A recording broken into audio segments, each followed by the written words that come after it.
데일리 브리핑. 네, 매주 목요일 데일리 브리핑에서는 퀀텀 F&A 최은하 대표 모십니다. 안녕하십니까? 안녕하십니까? 네. 자, 연준이 금리 인상 캠페인에 나선 지 꼭 1년이 지나가고 있습니다. 그런데 인플레이션이 여전히 잘 잡히지 않고 있는 것 같은데 뭐 갈 길이 아직도 멀다라는 지적도 나오고 있고, 또 오늘 아침에 뭐 신규 실업수당 청구 건수가 또 줄어들면서 이 3주 연속 줄어들고 있고, 이 노동시장이 이렇게 좋다는 얘기는 또 연준이 부담감을 가질 수밖에 없다라는 얘기가 되겠는데, 이거 어떻게 생각하십니까?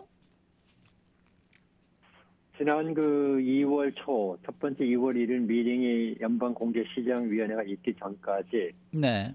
연준과 그다음에 이 금융시장 간의 의견이 상당히 다른 길을 갔었었죠. 그 당시 때 시장에서는 연준이 이제 그만할 때가 됐다. 아하. 또 이미 정점을 지났다. 맞아요. 그런데 연준이 계속 긴축을 유지하게 되면 잘못하면은 너무 지나친 강경 정책으로 인해 가지고 경기가 침체될 가능성이 올라간다, 이런 얘기가 있었고. 맞아요. 네. 거기에 대해서 이제 2월 1일 회의 끝나고 나서 파월 의장이 얘기하신 부분이 그거죠. 우리 생각에는 우리가 만든 것 같은데 시장이 뭐 전 그렇게 생각한다면 보는데 만약에 시장이 맞다면 우리가 바꿀게, 이제 이렇게 얘기를 하셨던 거거든요. 그런데 2월에 와가지고 이제 1월에 있었던 여러 가지 지표들이 쭉 나왔죠. 소비라든지 소매 지출이라든지 그다음에 1월의 물가 이런 걸 보니까 12월의 분위기와는 완전히 다른 분위기로 지금 바뀌었어요. 네. 그러면 지금 현재 볼 때는 과연 지금 1월에 나온 게 어느 예외적인 한 달의 현상인지 아니면 12월까지 있었던 작년 11월, 12월이 오히려 예외적이고 올해 1월부터 이렇게 좀 잘 되는 것처럼 보이는 것이 더 맞는 건지, 여기에 대한 지금 또 의견도 분분한데, 네. 어쨌든 중요하게 정리를 하면 이런 거죠. 연준은 한 번도 인플레이션이 예상대로 잘 잡히고 있다라는 얘기를 한 적이 없어요. 네. 연준은 예상대로 되고 있는 건 인플레이션에 대한 상승 압력이 줄어들고 있다라는 것을 인지한 게 12월에 회의 때 처음으로 인지를 했고, 그 이후에도 계속 얘기하는 게 아직도 인플레이션의 압력을 확실히 잡았다고 하기는 어렵다는 게 계속 꾸준한 연준의 입장이었고, 그게 이번 지난 2월에 들어와서 여러 가지 지표가 나오고 나서부터는 이제 연준의 말이 맞았다 하는 쪽으로 이미 기울었죠. 그리고 이것은 시장에 있는 금융시장에서도 그대로 이제는 받아들이는 분위기인 게, 연준이 통제하는 금리는 기준금리라 그래가지고 당일치 금리만을 통제할 수 있어요. 나머지는 시장에서 결정이 되는데, 시장에서 결정되는 금리들이 다 올라가고 있습니다. 2월에 와서. 그 말은 시장에서 볼 때도 이제는 인플레이션을 우리가 완전히 이제는 하락세에 들어갔다라고 보기가 어렵구나. 아직도 어떻게 될지 모르겠다. 불확실한 상황이 계속되고 있다. 그래서 그런 것이 이제 시장도 받아들이기 때문에 시장에서 결정되는 금리인 국채 수익률들의 중장기 금리들을 보면은 꽤 많이 올랐습니다. 특히 지금 몰기지 금리에 지대한 영향을 미치는 10년 만기 국채 수익률 같은 경우는 오늘자로 이제 벌써 또 4%를 넘어가 버렸어요.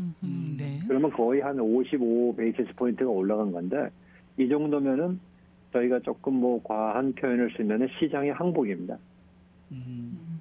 시장의 항복이고, 연준이 그동안에 계속 꾸준히 얘기했던 인플레이션이 우리가 볼 때 완전히 잡혔다라고 하기까지는 아직도 갈 길이 멀다, 이런 쪽의 그 의견이 이제 더 타당한 이론이다, 이렇게 저희가 볼 수 있고, 이것은 이제 무슨 현실적으로 어떤 지금 변화를 가져올 거냐면, 이번 3월과 그다음에 5월에 있을 공개시장위원회에서 두 번에 0.25포인트씩 올릴 거라고 예상했던 것이 최소한 그거보다는 한 번 더 올릴 거라는 데에 대해서는 이제 거의 또 의견이 뭐 지배적인 것 같고요. 심지어는 이제 그거보다 더 올려야 된다, 올릴 것이다라는 의견까지 지금 나오고 있는 것이 현재의 상황입니다. 네. 그러면은 연준은 한마디로 뭐 가타 부타 어떤 정확한 의견을 지금 내놓는 게 아닌데 우리 언론이라든지 전문가들은 그것을 놓고 자기 나름대로의 해석을 하면서 이렇게 어지럽게 만들고 있다. 이렇게 해석이 되는 겁니까? 네, 좀 그렇게 해석을 할 수 있는데요. 그것은 이제 약간 좀 뭐라 그럴까 이 부정적인 의미가 있다 그러면은 이제 긍정적으로 보는 면에 그런 게 있죠. 연준도 인정하듯이 지금 상황은 누구도 예측하기 어렵기 때문에 여러 다양한 의견들이 존재할 수 있는 상황이고 또 그렇게 다양한 의견 중에 하나가 연준의 의견이다. 이제 이런 입장이기 때문에 이제 저 같은 경우는 이러한 상황을 상당히 긍정적으로 보고 있어요. 그러니까 시장에 다양한 의견들이 서로 나와야만이 이렇게 볼 수 있구나, 또 저렇게 볼 수 있구나, 이런 데 대한 판단을 할 수 있는 거지. 어느 한쪽으로 다 몰리게 되면은 사실 좀 판단을 안 하게 되거든요. 많은 분들이 언론의 힘이라는 게 대단한 게요. 네. 어느 한쪽으로 이게 맞다라는 식으로 다 몰려버리면 그것을 거의 기정사실화 해버리잖아요. 네. 그럴 때 나타나는 위험은 더 크다고 보는 거죠. 근데 지금같이 이렇게 여러 의견들이, 상반되는 의견들이 왔다 갔다 할 때는 그러한 실수의 위험이 적고, 그러면 시장의 위험도 많이 줄어든다, 이렇게 보는 점에서 저는 굉장히 긍정적이라고 생각합니다. 네. 우리가 지금 포커스를요, 중점을 인플레이션이다, 뭐 실업률이다, 뭐 소매 판매 지수다, 뭐 이런 게 하나씩 쪼개서 보고 있는데요. 전반적으로 현재 미국의 경제 상황은 어떤가요? 지금 경제 상황을 전체적으로 얘기하면요. 예. 믿어지지 않으시겠지만 나쁘지 않습니다. 괜찮습니다. 예. 네, 그리고 네. 그것이 작년 11월, 12월에 소비가 조금 축소됐던 부분들이 있었는데 그것도 작년 10월에 미리 좀 판매를 앞당겼다 하는 부분하고 그다음에 2월에 그것이 또 회복이 됐다는 면에서 보면은 예. 10월부터 1월까지를 합계로 놓고 보면 예상만큼 높은 건 아니지만 그래도 상당히 잘 유지를 하고 있는 것이 현재 소비 시장이고요. 네. 이제 지금 제조업 부문이 많이 나빠졌다 하는 것하고 지금 많은 분들이 경기가 나빠질 거다 또는 나빠졌다라고 보시는 것에 가장 큰 레퍼런스가 두 개예요. 하나는 제조업 부문이 지금 축소세에 들어가 있다는 것하고요. 네. 그다음에 빅테크 기업들, 기술주 기업들이 대량 해고를 하고 있다. 이 두 가지가 아마 가장 부정적으로 나타나는 얘기인데 예.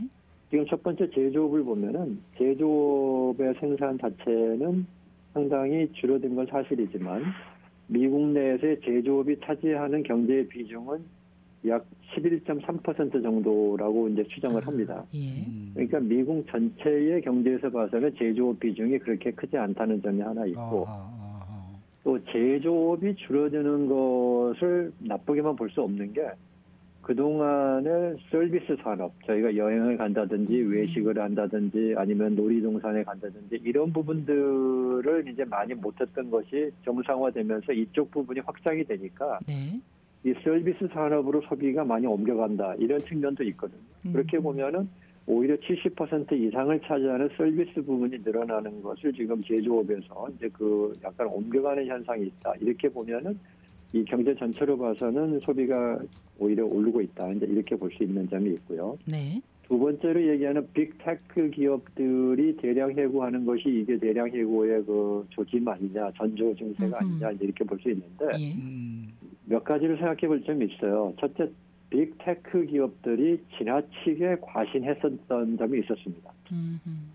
그러니까 팬데믹 기간 때 많은 분들이 아까 우리가 서비스 산업 이런 것을 많이 못한 것을 물건 사는 걸로도 대체적인 욕망을 채웠지만 또한 동시에 집안에 앉아서 여러 가지 저희들만 해도 넷플릭스라든지 이런 거 영화 많이 봤잖아요. 그렇죠. 네. 네네.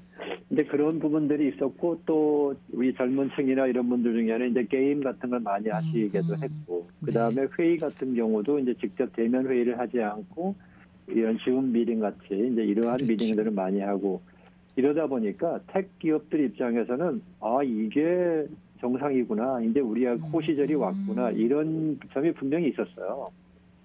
그러다 보니까 아주 많은 직원들을 고용하면서 확장 이런 맞습니다. 부문 이런 식의 방향으로 갔단 말이죠. 네네. 그런데 이제 사회가 정상 수준으로 돌아오기 시작하니까 이게 너무 지나친 낙관적인 그 전망이었구나 하는 것이 이제 깨달아지니까 네. 이 많은 해고를 하고 있는데 이것을 어떻게 보셔야 되냐면은 예를 들면 1,000만 명이 택 기업에 있어야 되는데 1,000만 명에서 900만 명으로 줄었다 이런 게 아니고 1,000만 명이 정상 수준인데 1,100만 명까지 있다가 그중에 뭐 80만 명이 줄었다 이렇게 볼 수도 있어요. 네. 그렇기 때문에 실업률이 안 떨어지는 거예요. 지금 빅텍에서 그렇게 많은 사람들을 해고한다고 해도 일반 전체 서비스 산업에서의 고용이 늘어나는 거라든지 이렇게 봤을 때는 고용이 줄지 않고 있다는 것은 결국은 택 기업에서의 그 해고는 필요 이상의, 그러니까 너무 낙관적인 전망에 의해서 가져야 될 어떤 인원수보다 더 많이 가지고 있다는 것은 조정 과정이라고 볼 수 있어서 지금 크게 두 가지 제조업의 하락과 택 기업의 해고 부분을 너무 그 미국 전체 경제의 영향이다 이렇게까지 아직은 해석하기는 좀 빠른 시점이다 이렇게 볼 수 있겠습니다. 네. 네. 지금 말이죠. 그 지난해에 2월 달에 CPI가 7.9%였던 것으로 제가 기억을 하고 3월 달은 8.5%로 기억을 하는데요. 그러면은 이번에 올해 발표될 이달에 발표될 지난 2월의 CPI는 이렇게까지 올라갈 수는 없는 거 아니겠습니까? 1년 전에 이렇게 이미 올라 있으니까. 그렇죠. 이것이 이제 12개월치를 다 합치는 거니까 그렇죠. 지난 12개월치를 합치기 때문에 네. 작년 한 6월, 5월까지가 보통 정점이라고 보거든요. 그러면은 2, 3, 4, 5월은 말씀하신 대로 월별 증가폭이 굉장히 컸었던 달들이에요. 그러면 이제 이번에 2월치를 한다 그러면 작년에 컸던 2월치와 이번에 새로 들어오는 2월치가 바꿔치기가 되는 건데 그렇죠. 그럴 때 만약에 작년 2월치보다 이번 2월치가 낮으면 이번 2월치가 높음에도 불구하고 작년 2월치보다 낮으면 연간 성장폭은 줄어들게 되는 거죠. 그런 점에서 지금 말씀하신 내용이 맞는 설명이고요. 그래서 네. 제가 여기서 여러 번 강조하듯이 지금 더 자세히 봐야 되는 것은 연간 수치보다는 지금 월별 수치의 변화를 보셔야 된다라고 말씀을 드리는 겁니다. 네. 근데 이제 사실 1월은 조금 저희들도 깜짝 놀랐던 게 1월에 0.6%포인트가 올라버렸거든요. 그러니까요. 네. 그러면 0.6을 한 달에 올랐다 그러면 1년을 계산하면 0.6 곱하기 12니까 7.2%가 나옵니다. 7.2%죠. 네. 그러니까 그렇게 되면은 작년 상반기에 상승했던 그 인플레이션과 거의 비슷한 수준으로 맞습니다. 돌아갈 수 있다는 그런 우려가 나옵니다. 네네. 근데 그게 12월, 11월까지만 해도 0.2, 0.3 이렇게 낮아졌기 때문에 이제는 이 인플레이션이 상당히 이제 낮아질 수 있다라고 했는데 연준은 글쎄요 그렇게 모르겠는데요라고 했던 거죠. 네. 그다음에 또 제가 이런 그 내용을 봤습니다. 인플레이션율이 2%가 돼야 된다라고 연준은 이제 그렇게 얘기를 많이 하잖아요. 그런데 그 2%가 과연 어디서 나왔냐라는 거예요. 그리고 시대적인 흐름이 있기 때문에 2%를 꼭 그걸 고집해야 되는 게 아니라 그게 3%도 될 수 있고 4%도 될 수 있지 않느냐. 이런 기사를 제가 본 적이 있거든요. 이거는 저희가 어떻게 받아들여야 되나요? 아주 너무나도 상식적인 얘기 같은데 상식적이지 않기 때문에 이런 질문을 꼭 한번 해주셔야 한다고 생각했는데 좋은 질문 하셨습니다. 네. 2%라는 것은 과학적으로 나온 숫자가 아닙니다. 그러니까 경제학에서 어떤 그 공식에 의해서 나온 숫자가 아니에요. 2%가 왜 적정하냐 여기에 대한 답이 없습니다. 아 그래요? 네. 사실 이론만으로 따지면 0% 인플레이션이 가장 좋은 거죠. 그렇죠. 아 그렇죠. 오히려 마이너스가 더 네네. 좋겠죠. 그렇죠. 네. 네. 마이너스가 있어서도 안 되고 플러스가 있어서도 안 되고 0%가 되는 것이 경제학 이론에 의하면 가장 이상적이에요. 네네. 그것은 수요와 공급이 항상 일정하게 같은 수준으로 올라간다는 의미하기 때문에 왜 2%냐면은 그러니까요. 경제학계에서 얘기할 때는 이런 거죠. 사람들이 인플레이션이 없는 시대를 살면은 고용주가 직원들에게 월급을 안 올려주게 됩니다. 네. 또 올려줘서도 안 됩니다. 그게 맞잖아요. 그렇죠. 그렇죠. 근데 사람들이요, 물가가 안 올랐으니까 월급이 안 올라도 괜찮지라고 하면 화를 낸다는 거죠. 맞습니다. 네. 네, 그래서 같은 물가가 2% 올랐을 때 2%의 연봉을 올려주면 사람들이 기뻐한다는 거예요. 이건 굉장히 이상하게 들릴지 모르겠지만 이게 현실입니다. 아하, 네. 네, 그래서 경제학계에서 2%라는 게 왜 어디서 나온 숫자냐고 했을 때 그냥 그 정도가 괜찮겠다라는 그런 거의 그 직관적인 그런 결정이라는 것이 네. 그 인플레이션의 얘기고, 그러면 이제 그 다음 질문. 네. 그러면 뭐 2%를 어차피 했을 거면 음흠. 3이나 4%를 하는 게 뭐가 달라? 이런 이제 네네. 얘기가 나올 수가 있죠. 예. 그런데 거기에 대해서는 합리적인 근거가 있어요. 거기 그런 이론에 대해서는 좀 좋지 않다는 게 뭐냐면 2%대로 너무 오래 살아봤기 때문에 예. 그것이 적당하다는 건, 이제 와서 만약에 3% 괜찮아, 4% 괜찮아 하게 되면은 예. 우리 시민들, 그러니까 소비자들의 심리에서 인플레이션은 언제든지 목표치가 올라갈 수도 있네라라고 하는 큰 흔들림이 생길 수 있는 거예요. 아, 네. 그래서 2%대를 고수하는 것이 아하. 물가 안정과 그다음에 경제생활 안정에는 훨씬 더 효과적이다. 이런 점에서 2%를 고수하는 겁니다. 네. 아하, 네, 이제 이해됐습니다. 자, 오늘도 또 시간이 벌써 다 지났네요. 오늘 말씀 잘 들었습니다. 네, 감사합니다. 네, 지금까지 퀀텀 FNA 최은하 대표와 함께했습니다.